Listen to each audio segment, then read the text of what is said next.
আসসালামু আলাইকুম। তো আজকে বাসায় বিস্কিট ছিল না দেইখা কি আর করব, তাড়াতাড়ি ঝটপট পিঠা বানিয়ে নিয়েছি। তো বিস্কিটের মতনই খেতে, বিস্কিটের থেকেও এই পিঠাটা খেতে আরও বেশি মজার হয়েছে।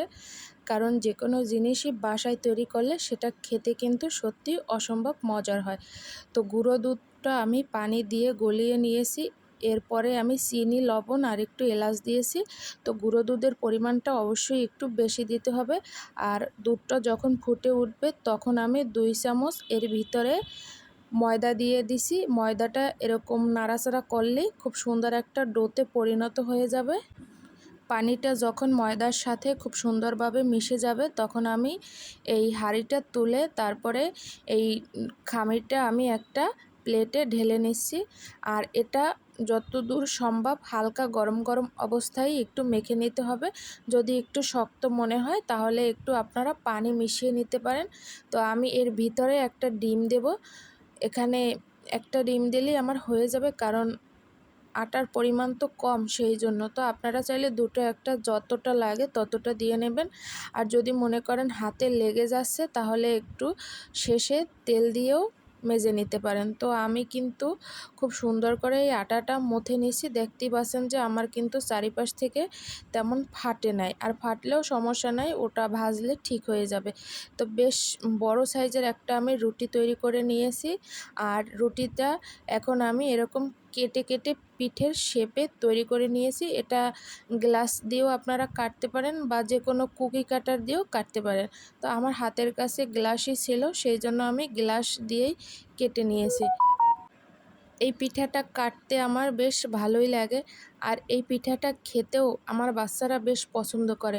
বড় থেকে ছোট সবাই কম বেশি খায়। আর চিনির পরিমাণটা আপনারা কম বেশি দিতে পারেন।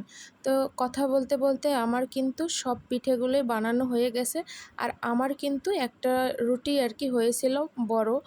তো মোটামুটি তেল গরম হয়ে গেলে তারপরে আমি এই পিঠাগুলো ছেড়ে দিচ্ছি।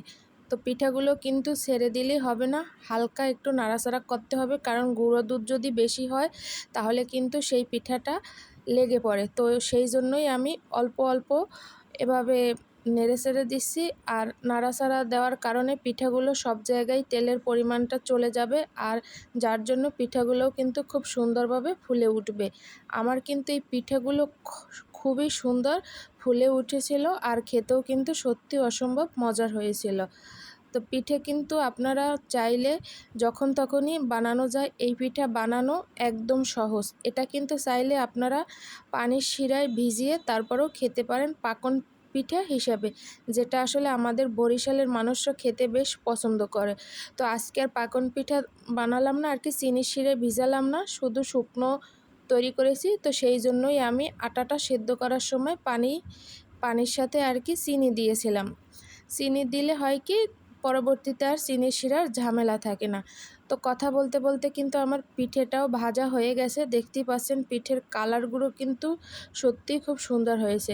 তো এখন গরম গরম 1 কাপ দুধ চার সঙ্গে হয়ে যাবে আজকে এই মুখরোচক পিঠা। এই পিঠাটা কিন্তু অনেক সফট হবে এবং নরম হবে, যেহেতু এতে আর কি ময়দা দেওয়া ছিল, সেই জন্যই কিন্তু নরম হবে। আর গুঁড়ো দুধের যে কোনো জিনিসই খেতে কিন্তু অনেক মজার হয়। ধন্যবাদ সবাইকে।